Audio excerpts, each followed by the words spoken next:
Welcome to Freed on Business. He grew up in South Florida, has been in business here since the early 90s, and has closed over $3 billion in deals. He's seen it all.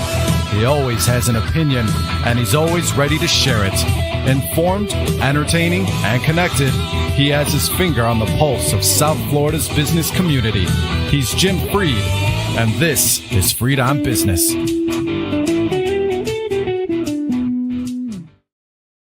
Welcome to episode 817 of Freed on Business with Rebekah Carlson. She's the founder of Carlson Integrated. She's been helping me with my website, my marketing for, probably a decade. We've, of course, never met in person. It's all been virtual. But Rebekah is a top-line person who helps large and small companies across the country market themselves. So we'll be talking to Rebekah about the impact of technology, the change of technology, the changes that are going on in technology, and the impact on your website, your marketing yourself, how AI interacts with you. All of that's coming up on today's show. And I want to remind everybody, right after that, it's kind of funny, that we're streaming live on LinkedIn, YouTube, Facebook, Twitch, and Instagram. You can look for us at Freed on Business or at Jim Freed.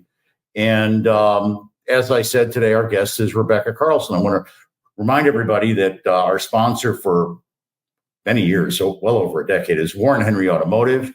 Warren Henry Automotive, I want to thank our friends Larry, Ismet, of course, Warren and Eric, who have been sponsoring us and helping us bring you this great content for many years.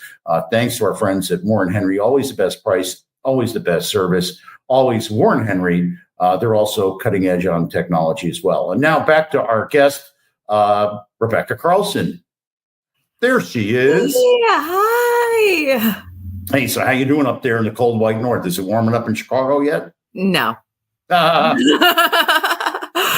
all I got for the people in Chicago. I'm sorry to hear that. So, Rebekah, you've been helping me with my social media, with my podcast content and projection, the monitoring of everything, and of course, my website. All of it is probably obsolete, given the incredibly fast changing world that is technology today. Grant's continuing to work with the way we look here. Right? He's tremendous. But Grant is doing what you need to do with your social media. He's tinkering. So, Rebekah, tell me a little bit about the changes that have gone on, and then use that to set the table for some of the things that people need to do today to be able to be found and maximize their searchability on with AI. So I'm going to start with format changes. And format changes have been pretty voluminous, actually, even over, a short period of time. You might find that on LinkedIn, you're seeing that any format goes, whereas historically there'd been strongly recommended variations of format. With the advance of incorporating video more into LinkedIn, those format parameters have changed dramatically over the past several months. And LinkedIn used to deprioritize video. I think you experienced a little bit of that yourself, Jim, in creating daily video content and then not having the algorithm choose to carry that content forward. And yet, as of November last year, they actually started prioritizing video content and are rolling that prioritization out considerably. It's been on the phone app variation of LinkedIn, and it's advancing into the online. If you're using your desktop, it's advancing there as well. So we're seeing a lot of video content being created, being promoted, being treated more preferentially by the algorithm, which is very interesting. When you think about things like Instagram, for instance, you may have heard a couple of months ago, there was a huge resounding pushback from the Instagram community because they had modified the Instagram kind of feed from square, it's always been that beautiful square layout, and framing into the video structure, which is a much taller, it's a elongated horizontal. It's an elongated view. And what that has done is they, of course, immediately had to fix that by allowing people to modify how their specific page looks, because it had impacted years of posts in that square format to make it more aesthetically pleasing, as it were. So we're going to continue to see changes like that. The social media platforms like to experiment just like the rest of us. And they do act on feedback from. There's Grant experimenting with the video feed, just for the record. Experimentation is good. Experimentation makes a big difference and helps you build in those preferences and what's most effective. So I suppose we'll find out after this program if the zoom in on my face is as effective as being set back a little bit. Oh, it's terrific. You work with Zoom. You work with the zoom in, and people love to look at the Bruce Springsteen thing. The phone call that I got was somebody that was asking me specifically, they've searched for themselves on AI. It seemed like AI was really not that smart, that it was really just picking up things that were on their website. They asked me to ask you, how does AI search, and why is it just really regurgitating what they have on their website? And how do they modify their website to be more AI friendly? So there's a couple of situations at play here. One is that the content that's fed into AI is what it then can react to. So different platforms have different content that they're crawling. So initially, when it first came out, it was historic content only. It hadn't built in current content. And a great example of this is when we were playing in AI and doing an article on real estate investment. And I just put in some queries and tried to refine them over and over again. And it kept saying that the compelling reason to invest in commercial real estate was that we were in the middle of historically low interest rates. It was after the interest rate hike. I could not get AI to respond appropriately that historic low interest rate wasn't a reality. We were 6 months after the interest rate hike, but AI hadn't had all of that content fed into it. So the AI platforms are building out those content pieces. But the reality is that when you're looking for yourself, it might behoove you to add your information and information about yourself to AI. Then you can be a part of that beautiful data set that it's searching from. And we did that as a company, actually, as a trial. We added our information and uploaded a bunch of stuff about Carlson Integrated to ChatGPT because we do want to be found on that platform. I have a very high-tech colleague here in Chicago who was identifying that he'd been receiving website queries because he was on ChatGPT. His company information had been added to ChatGPT, and he started every month getting more and more queries. So we decided that, hey, that sounds like fun. Let's see what we can do. And so we're doing the exact same thing. But AI in that search world, AI really is garnering from information that's being fed into it. So if you're not a participant in it, you really can't expect that it's going to pull the information that you want to have on there because your website is all that it has to crawl. So then let me try to distill that to a person level. I had somebody ask me yesterday, how do I use AI to find things? And I responded, it's a genius that I am, saying genius on purpose, to use, just use Google. Google will ask, it's sort of an AI thing, but it's really not. And, all I've really been using AI for is to redesign relatively long emails, which, by the way, it's great at. So you're saying that I need to be an active participant in different AI platforms. ChatGPT is only one of those platforms. And to give it stuff to read on me so that it learns about me? Yes. How do you do that? So you put it into your query. So for instance, we uploaded our brochure. We asked it to look at our website at that moment in time to make sure that it was part of those resources that it is providing and what it's looking for. My preference is Google Gemini, which is of course tied to Google. I am a Google user for my search engine. So it's not a surprise that Google Gemini is something that is exciting to me. And even last week when I was querying it for a number of technologies, it didn't mention one that we use.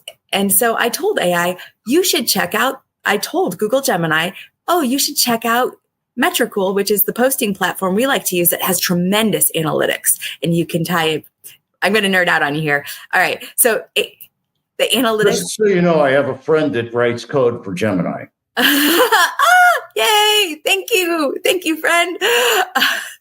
So this posting platform that we love to utilize incorporates Google My Business. It incorporates, any paid advertising that someone's doing. It incorporates a pixel you can put on the website, and you can really see how the analytics work together.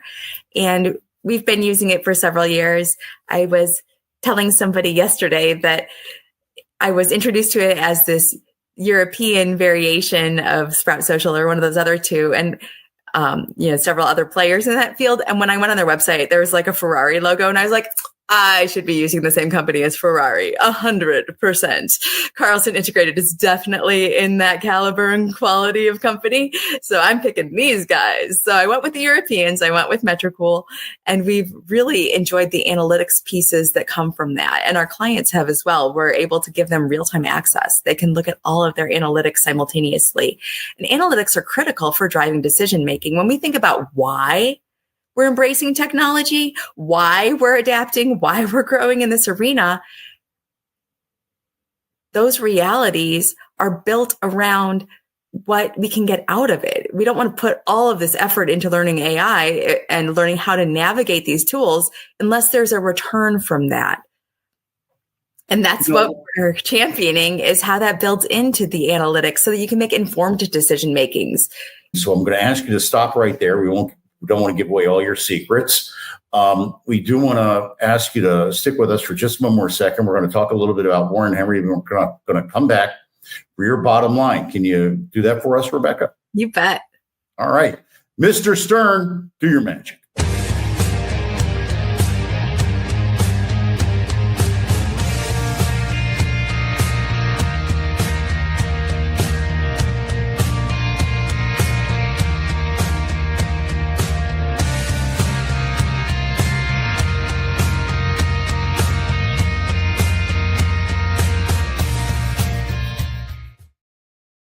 The video of the Magic City and all the deals I've done.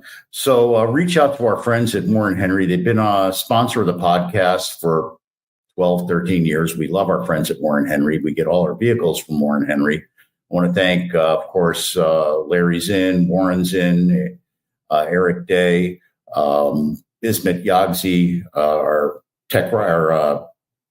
service writer Gerald, all the wonderful people at Warren Henry that keep my family and I and my clients rolling.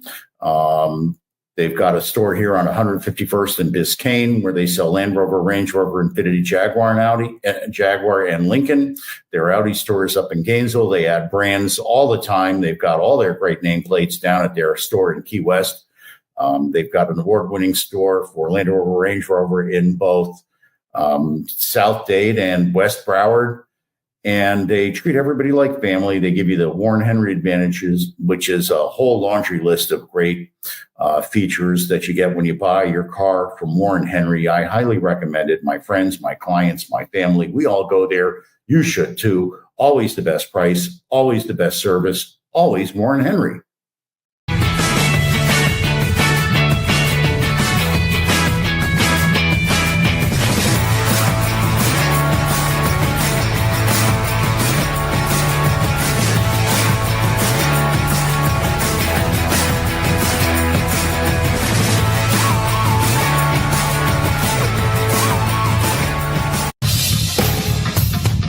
Welcome back to Freed on Business. Connect with us on LinkedIn, YouTube, Facebook, and Twitter at Jim Freed or at Freed on Business, and on Instagram at Jim Freed1. Now, back to your host, Jim Freed. Thanks again to our friends at Warren Henry. Now for the bottom line from Rebekah Carlson. Hey, Rebekah, how are you? Hey, doing well. Thank you so much, Jim. So thank you for helping our listeners and our audience and our friends and followers get a little bit of a clue on what they need to do for modifying themselves to be more friendly to the evolution of social media and finding yourself and marketing yourself online. What's the best way to get the most ROI out of AI? I love that. ROI from AI. That's great. Well, you always have to start with a problem, Jim. You have to solve a problem. And utilizing technology isn't something to be done thoughtlessly. It's something to be done with a plan around it and something to be done to address a specific problem. We all have this like shiny object syndrome or, ooh, squirrel. Ooh, what is this nice new thing? What is going on here? And we tend to jump in without having expectations built around it and without building those key performance indicators, without building KPIs of what we actually want to get out of it. So start with like, what is the problem you want to solve? What do you want to get out of it? So in that vein, exposure is critical. And there are several areas that you want to address to be, as we talked about already, right? To be found through AI, you have to give AI information about you and what problems that you solve so that it can answer the queries. And remember, it's always answering a question. And Google is doing that also in search. You need to build out how you answer logical questions that people are asking. That's how Google connects you with them from a normal search engine standpoint and within that AI infrastructure. Now, Rebekah, that's about all the time we have for today, but please let everybody know how they can find you. Mr. Stern, do we have Rebekah's? There it is. Rebekah, how do people find you? What's your ability to get contacted? What's a good website for you? That kind of thing. You bet. CarlsonIntegrated.com is our website, and I can be reached, Becca, BEKAH, at CarlsonIntegrated.com. And I'm always happy to talk marketing and share whatever insights I have. I like to solve problems. So if I can be of any help, let me know. Wow. You're like the human AI answer. I like to solve problems. All I've done is take notes the whole time we've spoken. I want to thank you so much. Can you stick with me in the green room for a second? I got a couple of jobs I need you to work on for myself. So I want to talk to you a little bit about that. Absolutely. Of course. Now, it's my pleasure. Now, Rebekah talked about the problem she solved. I solve problems all the time for people in the real estate business. I'm in the process of doing a large construction loan, $70 million. I've got property I'm selling.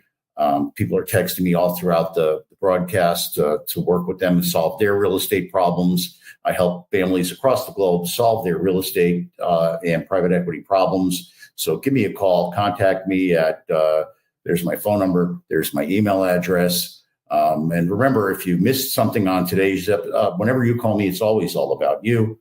If you missed something on today's episode, you can check us out, the replays, or any of our socials, LinkedIn, Facebook, Twitch, or Instagram. Look for @JimFreed or @FreedOnBusiness. Head on over to the @JimFreed YouTube page, Apple Podcasts, Spotify, anywhere you listen to audio, we'll be there. Check out all our other posts. I want to thank our sponsors, Warren Henry Automotive, also the Bergstrom Center for Real Estate Studies. I've got a call later today with student that I'm mentoring. Actually, they've now graduated and looking for their second job. I help people build on their careers and help them build themselves. It's something I take great pride in.